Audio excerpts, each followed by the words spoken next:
போயிட்டு எங்கள் வீட்டில் வந்து எண்ணெய் கத்திரிக்காய் குழம்பு தான் வைக்க போகிறோம். அதுக்கு தேவையான பொருட்கள் 1/4 கிலோ கத்திரிக்காய், அரைச்சி வச்ச தக்காளி, அரைச்சி வச்ச வெங்காயம், கொஞ்சமாக கருவேப்பிலை, ஒரு 15 பல் பூண்டு, அப்புறம் 2 பூண்டு தட்டி வச்சுருக்கேன், கொஞ்சமாக வெந்தயம், கடுகு, ஒரு நெல்லிக்காய் சைஸ் புளியை கரைச்சி வச்சுருக்கேன், அப்புறம் 2 ஸ்பூன் மல்லிப்பொடி, 2 ஸ்பூன் மிளகாத்தூள்.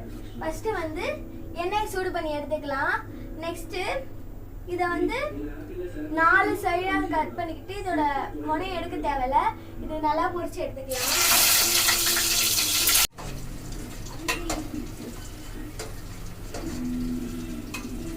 கத்திரிக்காய் நல்லா கலரில் வந்தோடனே எடுத்துக்கலாம்.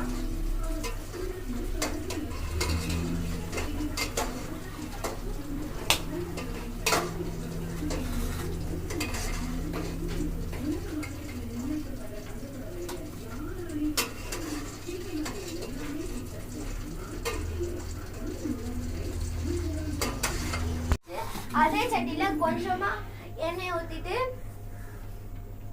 கடுகு கொஞ்சமா, வெந்தயம் கொஞ்சமா போட்டுக்கலாம். நெக்ஸ்ட் கருவேப்பிலை,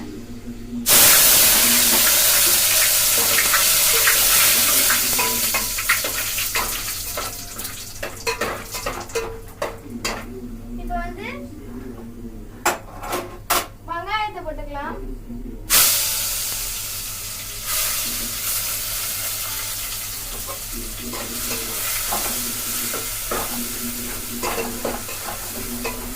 நல்லா வதங்கட்டும்.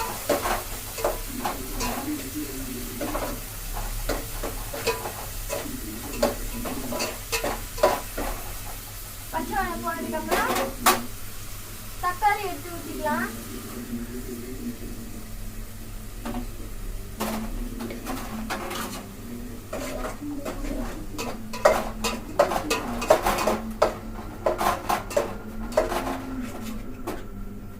தட்டி வச்சிருந்தா பூண்டை போட்டுக்கலாம்.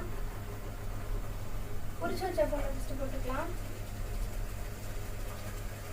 ஃபஸ்ட்டு தட்டி வச்ச பூண்டை போட்டுக்கலாம்.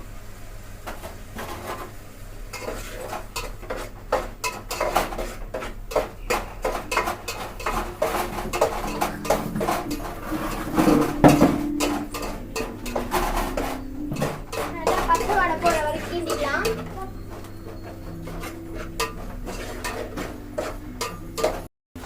வந்து நம்ம கத்திரிக்காய் எடுத்து போட்டுக்கலாம்.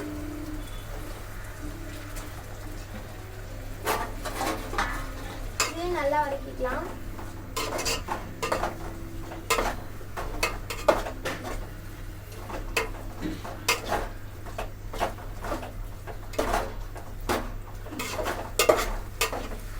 வெந்துருச்சு.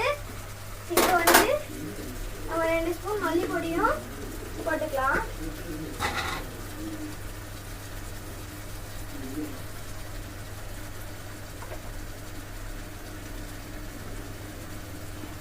நான் 2 ஸ்பூன் போட்டுக்கிறேன். உங்களுக்கு 2 ஸ்பூன் வேணும்னா கூட போட்டுக்கலாம்.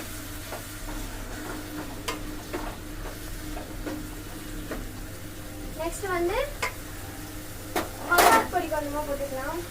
2 ஸ்பூன்.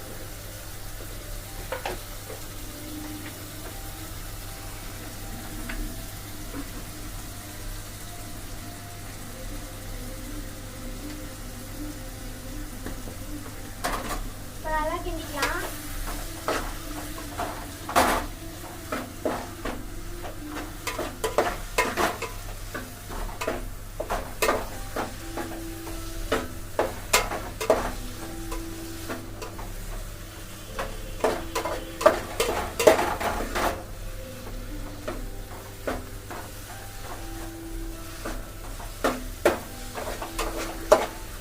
நம்ம அரைச்சி வச்ச புளி இது கரைச்சி வச்ச புளியை வந்து ஊற்றிக்கலாம்.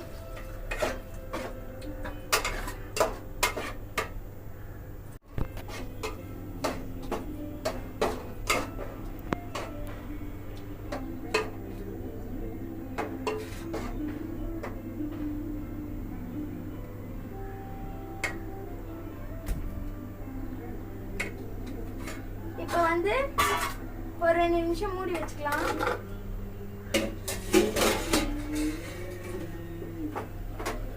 நிமிஷம் ஆயிடுச்சு. இப்போ நம்ம திறந்துடலாம் முடிய. பாருங்க, பார்க்கவே நல்லா இருக்கு. நல்லா எண்ணெய்லாம் பிரிஞ்சிருக்கு. பார்க்கும்போதே சாப்பிடணும் போல இருக்குது. எண்ணெய் கத்திரிக்காய் குழம்பு இப்போ ரெடி ஆயிடுச்சு. உங்க வீட்டில் எந்த மெத்தட்ல எண்ணெய் கத்திரிக்காய் குழம்பு வைப்பீங்கன்னு கமெண்ட் பண்ணுங்க. எண்ணெய் கத்திரிக்காய் குழம்பு டேஸ்ட் பண்ணி பார்ப்போம்.